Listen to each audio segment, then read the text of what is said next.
मित्रांनो, महाराष्ट्र इमारत व इतर बांधकाम कामगार कल्याणकारी मंडळकडनं बरेच काही जे स्कीम आहे ते चालवले जातात, बरेच काही योजना चालवले जातात. त्याच्यामधून मी एक तुम्हाला योजनेबद्दल माहिती सांगणार आहे. ती योजना आहे विवाहाच्या खर्चासाठी. मित्रांनो, लग्न होतं तर लग्नासाठी 30,000 रुपयापर्यंत आर्थिक मदत ही मिळत असते बांधकाम कामगार कल्याणकारी मंडळकडनं.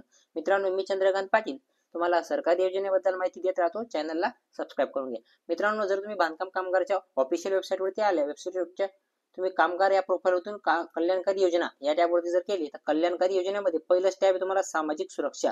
या टॅबमध्ये तुम्हाला पहिल्याच बाजूला दिसत असेल तर पहिल्या विवाहाच्या खर्चाची परिपूर्तीसाठी 30,000 रुपये. याला मी आता ओपन करतो आणि काय सर्व काही माहिती सांगतो.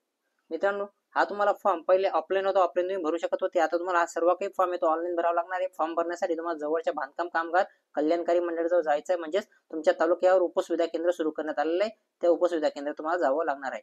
नेमकं उपसुविधा केंद्र कुठे राहणार आहे, काय राहणार आहे, सर्व काही माहिती मी सांगितली डिस्क्रिप्शन मध्ये, तुम्ही जाऊन पाहू शकता.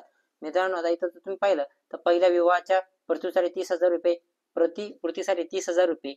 आता तुम्हाला नेमकं कागदपत्र काय काय लागणार आहे जर तुम्हाला याचा लाभ घ्यायचा आहे तर विवाह नोंदणी प्रमाणपत्र, म्हणजे तुमचा विवाह झाला याचं जे नोंदणी झालेली असेल ते प्रमाणपत्र जे आपल्याला मिळत असतं ग्रामपंचायत मध्ये, ते विवाह मागणी प्रमाणपत्र म्हणजे विवाह पाल्याचे शाळेचे ओळखपत्र.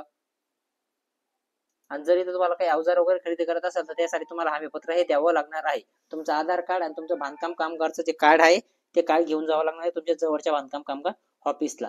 मित्रांनो, हे सर्व काही जे डॉक्युमेंट आहे ते ओरिजिनल डॉक्युमेंट घेऊन जावं लागणार आहे. ती तुम्हाला फॉर्म भरणं जाईल आणि तुम्हाला बँक अकाउंट सोबत घेऊन जावं लागणार आहे. बरेच काही फॉर्म तुमचा क्लेम होईल सेटल झाल्यानंतर, म्हणजे तुमचा फॉर्म एक क्रॉस चेकिंग झाल्यानंतर तुमच्या फॉर्म मध्ये कुठलीही काही चुकी नसल्यास फॉर्म मान्य होईल, तुम्हाला ते पैसे देण्यात येतील. मित्रांनो, या व्हिडिओमध्ये एवढंच. भेटूया पुढच्या व्हिडिओमध्ये. जय हिंद, जय महाराष्ट्र.